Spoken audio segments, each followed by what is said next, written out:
welcome back. Thank you, Dr. Sarah. Nice to see you again. Yeah, you too. So today, I think let's have a talk about relocation of pets. Very sensitive topic. We see it a lot, especially in Dubai. Yes. A lot of people leave and a lot of people come, and we get the call all the time. So, with relocating pets, it's not an easy journey, right? There's a lot of things involved. I think, we do relocation as part of our business, so we see all of that.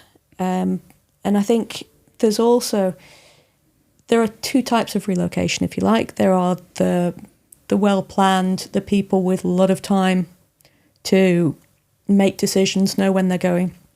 And that's nice and easy because you can stage things, you can get the whole process in order a long time in advance, or you obviously get those emergency relocations, which are difficult for everybody, the pets included. Yes. So from our side, what we like to do, and I know from your side as well, I think if we start off by everybody assuming that we're going to relocate at some point, and if we try and make sure that we are as ready as we can to pick up our bags and leave, in the same way as if we've been dealing with the Los Angeles fires, where if you're living in a fire risk zone, you would look around your house and say, if the fire comes my way, what am I grabbing? What's my exit plan? Yeah, what's my exit plan? How am I getting out? We should be doing the same anywhere we live in our mobile society. Yes. Because we are all multicultural and we all do travel. So I think, as soon as you look at getting a dog, a cat, a pet, we should say, I'm going to take this pet with me. Where am I likely to travel to? And almost make that the first vaccination consult with vets, the first consult with yourselves on dog training, is to turn around and say, this is my new pet. I come from whichever country. I'm most likely to travel to that country in the end. I want to make sure that my animal is well-rounded, comfortable, happy, healthy. But I also want to make sure that we're all ready for the day when we have to leave. Totally. I agonize about if we ever, or we won't, but if we, at that stage we won't, but if we ever leave, what do I do with my dogs? I have 4 brachycephalic dogs. I know 2 definitely will not make the journey, even if it's half an hour in the plane. Well, I know your dogs, and I mean, one of yours struggles to come out the house because I know you took her on almost as a rescue, but with her, she gets herself so excited coming out of the house that she turns blue and tries to die. Nuts. So, I have never seen a dog like this. Trying to put her... No, I haven't either. But trying to put her on a plane and take her somewhere would be an absolute disaster, and there would be no amount of time you could get her ready to leave. She would never be ready. Yeah.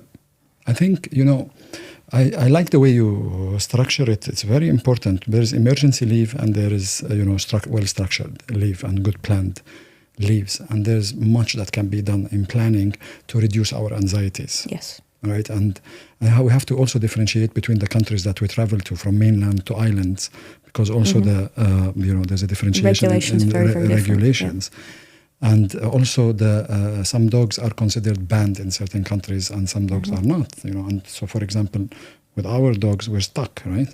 Here with them, and we will never abandon our dogs. So that conversation is never happening with us leaving, or even if we decide to leave, one of the partner, me or my wife, will stay behind. One would go with the kids, one would stay with the dogs. I'm staying with the dogs. But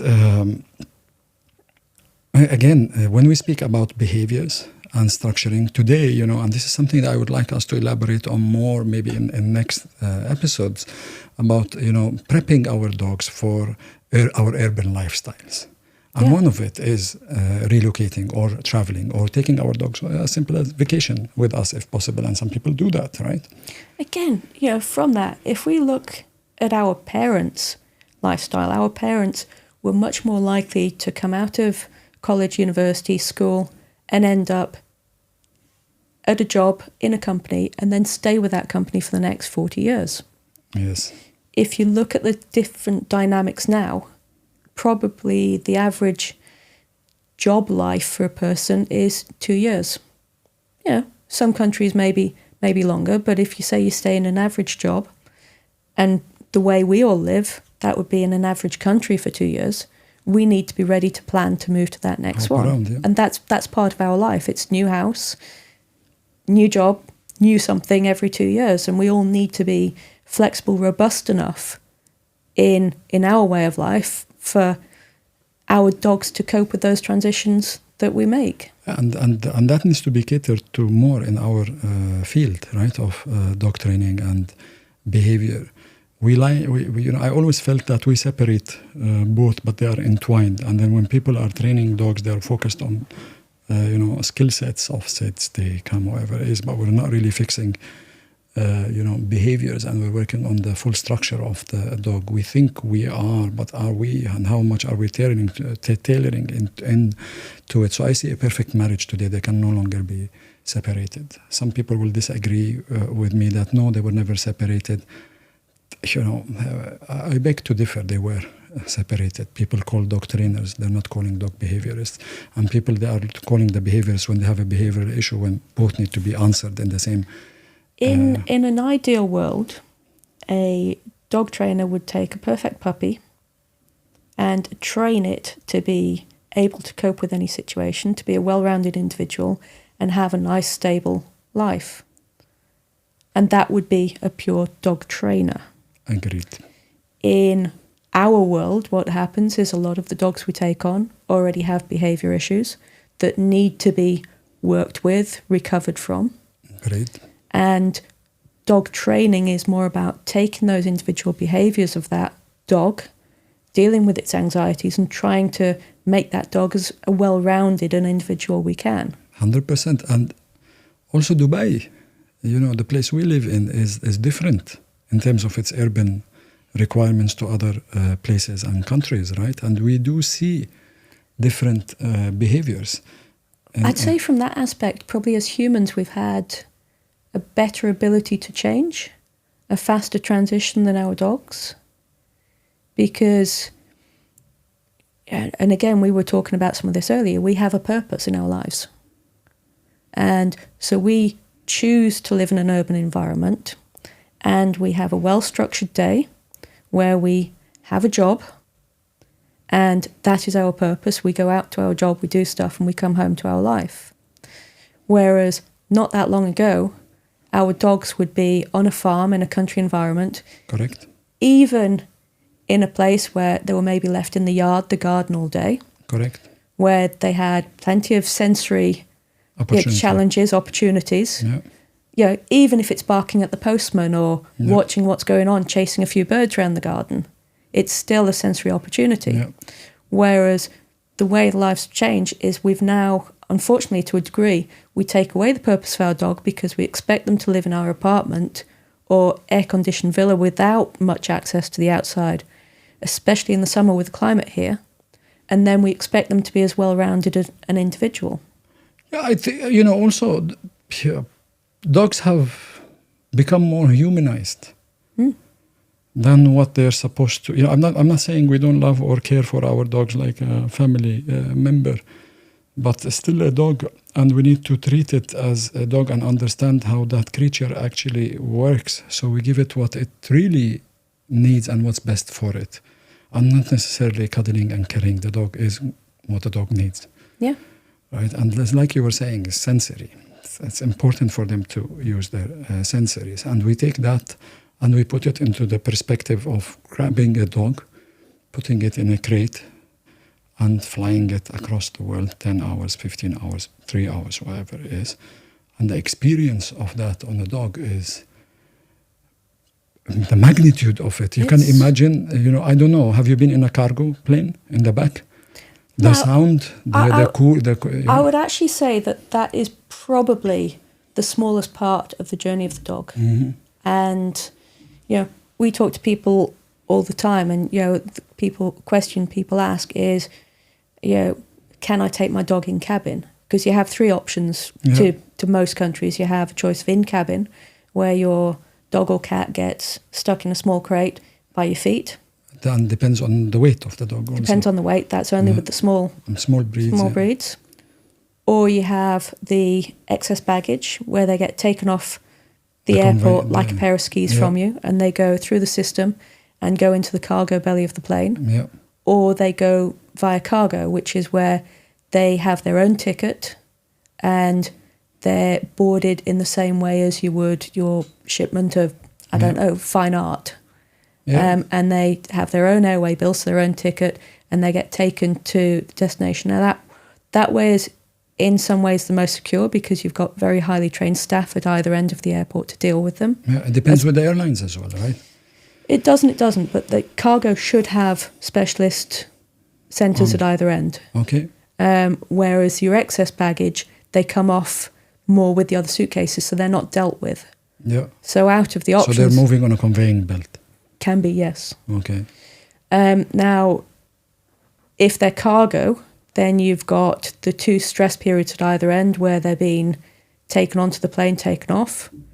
But the rest of the plane journey is just mind-numbingly boring. Yeah. It's fairly dark. It's a stable environment.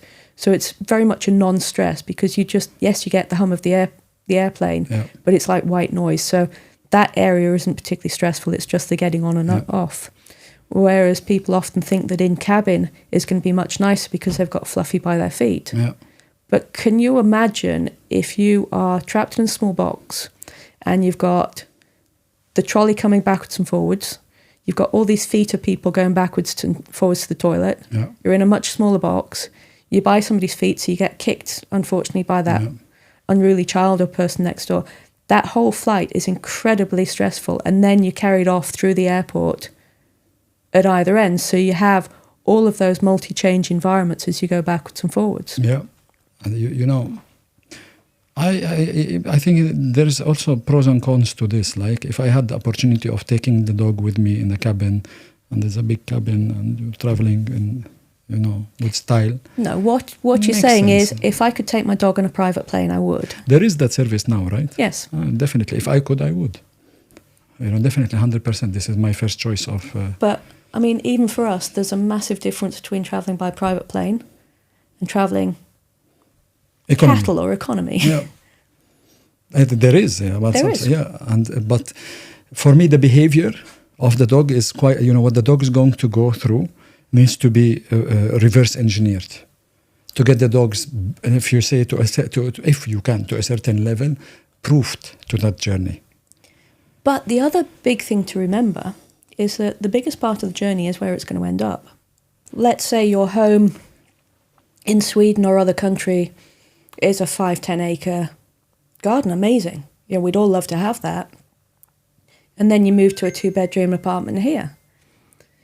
It might be the most beautiful apartment in the world, but for the dog, they've lost their freedom. They've lost their everything. They can't choose to go to the toilet when they want to. They can't choose to mooch around and lie under a tree when they want to. They're suddenly in an environment where everything is controlled for them.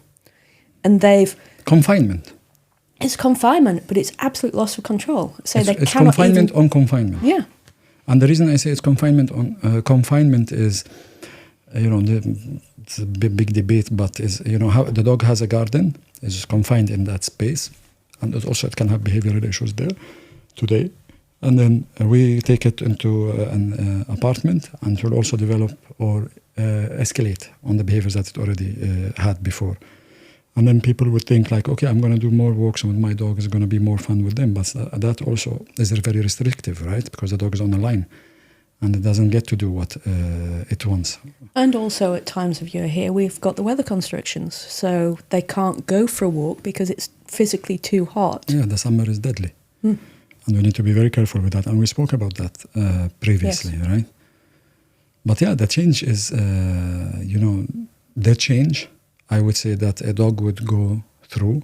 It could be the same experience a child would go to when they're changing country and school and they have to go and do new friends, and it's a completely different environment and cultures that they need to adapt to. And but there is light in the tunnel, right? With good structure, and establishing good behaviors at an early stage. Or when you get your dog, you start to create these beautiful desensitization, sensory activating programs with your dog that preps them to be adaptable to different environments. So what we're looking at is, taking a dog's cognition, activating it through manipulation of the settings and the training and the activation of sensory programs that you do with them, and sort of allowing the dog to become more clever and intelligent in associating different changes with different spaces that's already been prepped to deal with. So what it does, we're not saying maybe the dog will not display anxiety, but the dog's anxiety will go from like the first minute or two to display until they get comfortable, because they're also used to you working with them in that environment, and change of environment into from 40 minutes of the dog just shaking in the corner and not refusing to move, or walking between the traffic of cars, and and in many cases you see dogs, they also refuse to go down and do toileting because of that change. And I hear that a lot. As I say, the difference between the house with the garden and the apartment with the elevator, they've never been in an elevator. They've never been in an environment with cars coming past them. It's scary. I mean, their mothers always told them to avoid cars, and now all of a sudden you're taking them next to cars. Yeah. Agreed. And that's why I like, today to look at training or working with dogs in our capacity comes to prep them to urban environments, urban lives. I think this is amazing. What you're doing is changing, and it's not the teaching them to sit and stay. Yeah. What you're looking at with your facility is that just all-rounded assistance of dogs, structure. Yeah, and teaching them to cope, teaching them about different environments. You see dogs, and we see, and there's a statistic that I was telling you about, a study that was been done recently about, from the 80s to today, and the amount of dogs that have behavioral issues has risen, from a 4,000 dog study, has risen from 42% in the 80s up to last year into 90, let's say 5%. I don't want to say 98, 95% of behavioral issues. And it boils down to, many, 3 or 4 things. But ultimately, we have to stop humanizing our dogs. We have to start to structure things differently for our dogs in the urban environments that we are living in today. It's changed. Things have changed. You didn't have high-rise towers as much as you have today. And even if we say, okay, that I take that into consideration, and these communities can have dog parks, right? And you're taking, dogs from different walks of life, from different perspectives on what everybody thinks they need to be doing with their dog, and you're putting them in a park. I think it's for me. I would never step in. It's almost like sticking them in a fighting ring, isn't 100%. It? Saying, here's your boxing ring. Crack on. It's a very dangerous environment. And add on that, infections and infection control and many things. Unfortunately, especially in those dog park and other environments, it's also the situation where it doesn't matter if 95% of the people using it are the perfect users. It's the 5% that break the rules, that have the sick dogs, that ruin it for everybody. Always. Yeah, there's always someone in the community that's ruining it for everyone. The people who take their dogs off leash in the community, and they think they have the best recall dog on the planet. But even so, you never know what's across the other line. No. Maybe your dog is perfect, but the other dog on the line with a very responsible owner who knows his dog, can show aggression, and is training his dog, and even muzzled his dog, and you have to go and ruin it for him and set his training back, Yeah. I mean, but and how many people do you see with muzzles or reactive dogs on a leash with muzzles? I cannot count 2 on my hand. And if, as you say, if your dog's perfect and still walks up to that dog, and might get nailed. Yeah, but the person who's let their dog off still believes it's the other dog that's the aggressor. And it's not. No. And I think the whole community has a role to play. And we have to be responsible, because even if you have the best behaved dog, doesn't mean you are serving the rest of people who want to have dogs, and they can ruin it for everyone, right? Very easily, And you can see the communities in the end of the day also privately managed, right? And the management can turn around in one day and say, this building is not pet friendly anymore. Yeah. Because of 1-2 incidents, and things change drastically. And what do you do with these dogs again? You relocate. So, that's drastic, but I like responsibility in owning pets, and the responsibility is real. But it is very real. And say back to originally with the relocation, how long does your prep take? I think it's right to say it starts from the first vaccination. It starts from the beginning. From the beginning. In the training and doing everything. 100%. But and you know what, Dr. Saraswati, even start from if you're getting a dog from a responsible breeder, it starts from there. It's even prenatal. Yeah. It's prenatal, it's postnatal. This is where most of the work of sound desensitization, sight, everything is happening in these first few weeks, right? Even down to the point where I've had clients who have looked and sourced dogs from very, very responsible breeders in Europe to relocate the puppies over here, to buy the puppy from abroad and bring it in. And, I've had many conversations with breeders who've turned around and said, why should I subject my puppy? So I can find a home for it here. Yeah. Why should I subject my puppy to the stress of going on a plane to a different country, a different environment? It's your dog. Yeah. It's like abandoning your child. And that's true, and you've got to look at that from their point as well. If you're going to put the dog through that, then you've got to know that there's a good, responsible person.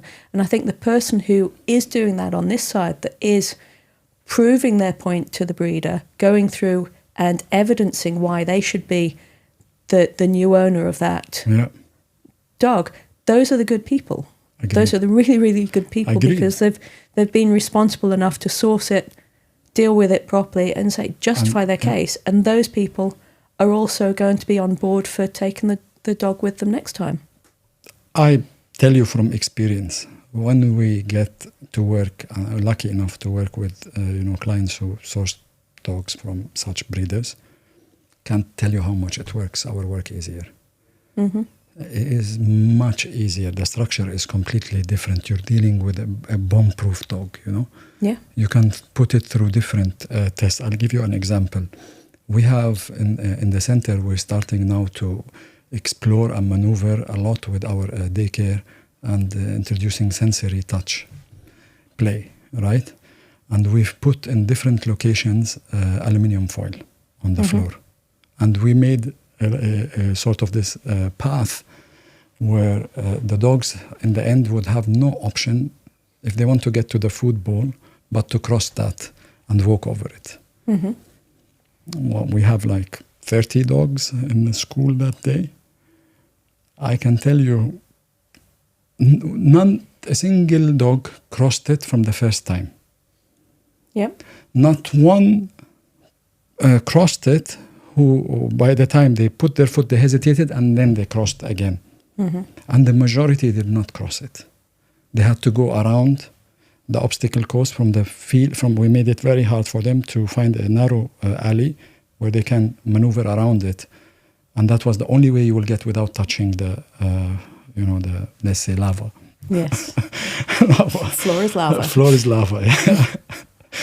So it was a very interesting thing to see, but, I laugh about it, but it's not funny. What we take from there, the data, the amount of data, the amount of things we knew we needed to do with these dogs in our care that day, to work on their touch sensory, and because there's sound here also involved, and confidence. Yeah. And you should see, once we started taking the dogs, like luring them 4 or 5 times, and in the afternoon, and because you have a very nice, well-established communication channel with the dogs, they start to follow you, you're luring them, you're taking them over the course, and once they cross, even their demeanor changes, like their behavior, they have more confidence. Yes, I've done it. Yeah, and you feel it, the dogs are excited and they're bouncing around, and they're going for the football, but still they want to do it again now, right? Yeah. Because they get this sense of confidence. Accomplishment, isn't it? Exactly, and confidence is extremely important to overcome anxieties. And do you know what? That day of training where they managed to get across the tinfoil, it's like kids coming home from school, or you getting a promotion at work or something. You come home and you're buzzing, and you sleep so well that night, and you're exhausted because you just think, I'm a hero, I've just climbed Everest. Yeah, and they've done a good job, right? Yeah. And it's like us, we get rewarded, like you're saying, from these things, and it helps you boost your morale. Yeah, self-esteem, confidence, 100%. Everything about you. You see football players at the highest level, when they stop scoring goals, their morale starts to drop, and everything starts to change. And on top of that, the media is on top of them, right? It isn't one of the fastest growing careers, you're sort of mental health coach of professional sports people? Yeah, I agree, yes. And I didn't know that, is it? It's huge. It makes sense. Yeah. And, you see the managers when they are Most speaking. athletes now have a trainer, a physiotherapist, and a sort of mental health coach. Yeah. It's very important. Sports psychology. Sports psychology, yeah. Yes. It's very important today in sports, right? And you see the managers when they're speaking after the match, the media is having a go at the player, and the manager saying all he needs to do is start scoring goals, he get his confidence back, and he'll be back at it, And that helps. And I like to look at, I always like to take examples on when we're working with dogs from two worlds, from sports and athletes, and from schools, kindergartens. Yeah. And IB programs, and such programs, and it makes total sense. You prep your dog for urbanization, to go on a plane, to go on a car ride. Yeah. Is also how many times you see people, the dogs, you have to go to their home because the dog cannot do the car ride. Just to be able to change environment. Yeah, and I think it's today we are starting to see more dogs regressing. Yeah. In a time of an age where we have more science in what we are doing. So there has to be a few things going wrong, right? Yeah. But that's a debate for another day. But aggression often comes from frustration. Frustration comes from not being able to do what you want, achieve what you want. Yep. And if these dogs are not given a purpose, and not given a sense of achievement, and not given something to do each day, they're not going to cope. 100%. Yeah.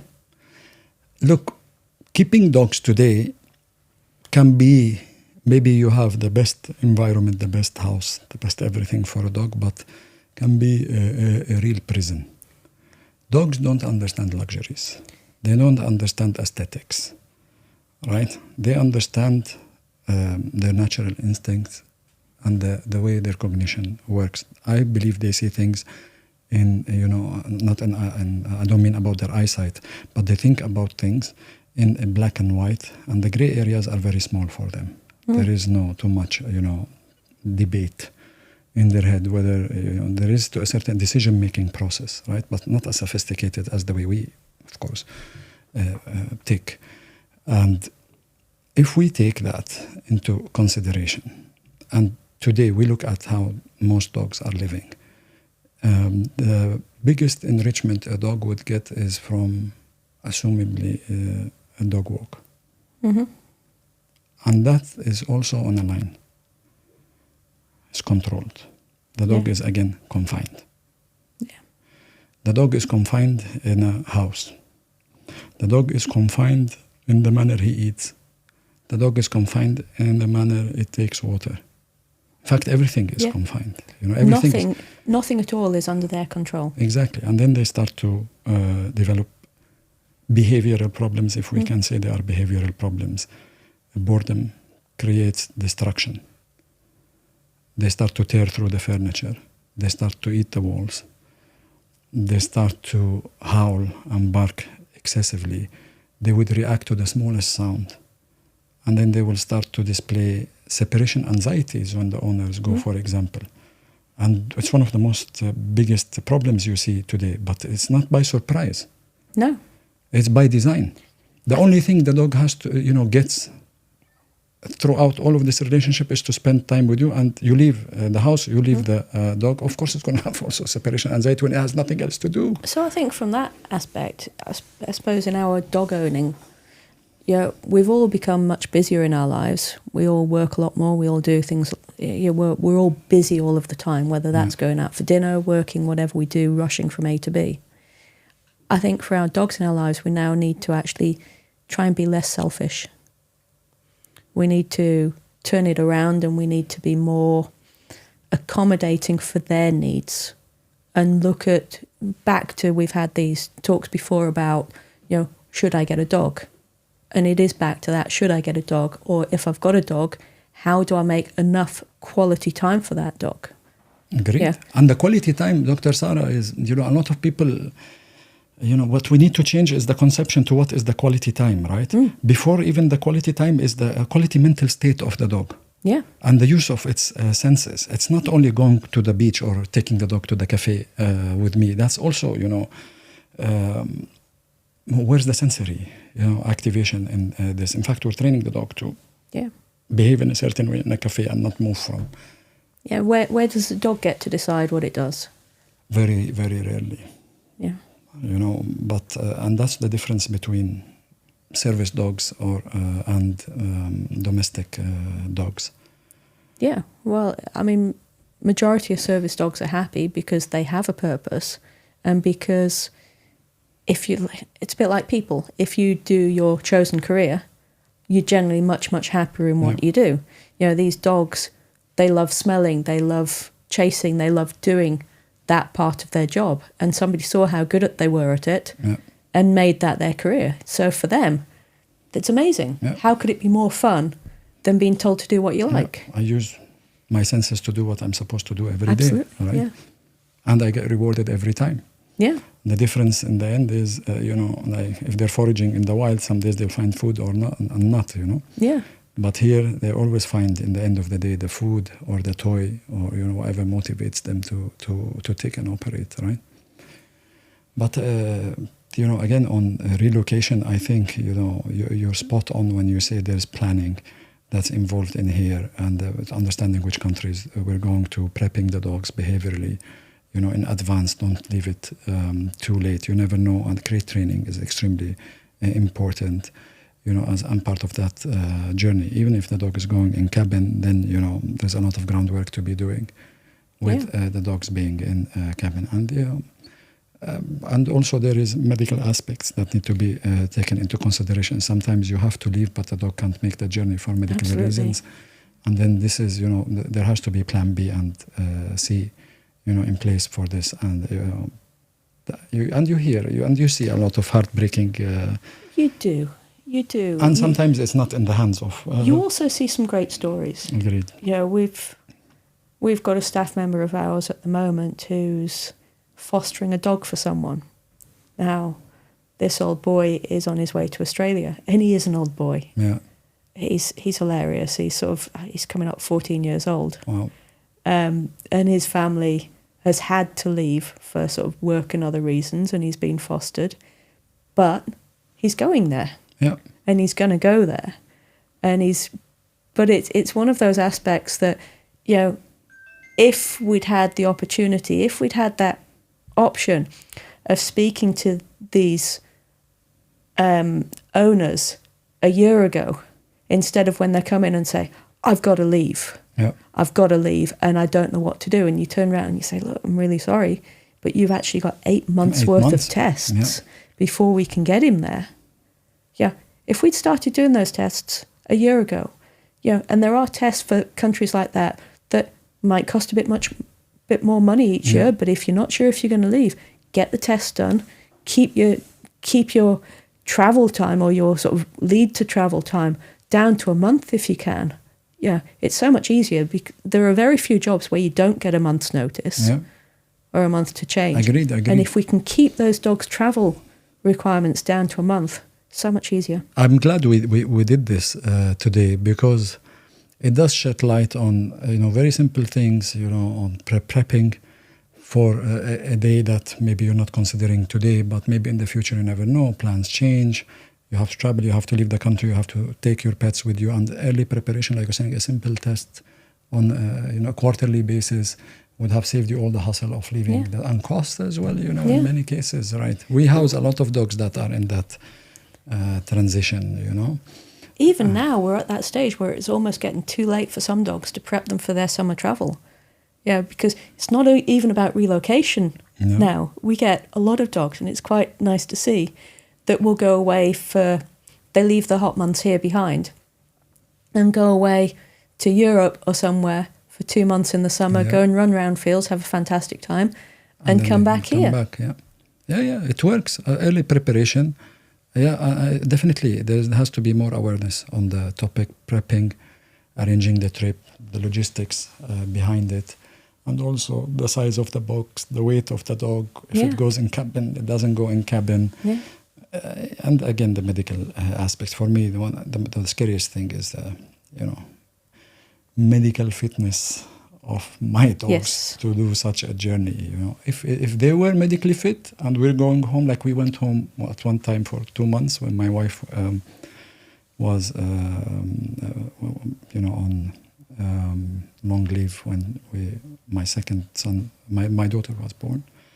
I could have taken my dogs with me for again, even for dogs like yours, not the one we were talking about, but for dogs like yours, there's now an assessment for brachycephalics to go on a plane. Yeah. And I would encourage everyone with a brachycephalic to come down and put their dog through the test. Now, the test lasts them for 3 months. But what that test does is your dog is exercise tested, and there are sort of various health parameters that we put them through to see where they are, to see if they are fit to fly. Yeah. But if you do that early, it's not that sort of last-minute disappointment where you get told your dog can't fly. If you do the tests early, if you fail, then why have you failed? Have you failed because there's a problem we can fix, and if we've got time, that's what we do. And I just want to clarify to people, brachycephalic dogs could be dogs like bulldogs, pugs, bully breeds, short nose, short faced muzzle dogs. Some of my favorite dogs. But we have dogs that have come in, and you say, well, you're not fit to travel now. However, this is your diet program. We're going to lose the weight, and I'm sure he will be. Or even there's some surgeries for short-faced dogs that you may have to do to open the airways and help them to be able to breathe, which also just demonstrates to you and allows you to improve their quality of life, whether you're relocating or not, improve the quality of life that they've got. Yeah. Well, I guess we have to wrap up. Thank you for your time. It's been brilliant. And it's good to be back here today, and hopefully we'll see you soon. Yeah, not too long this time. No, not too long.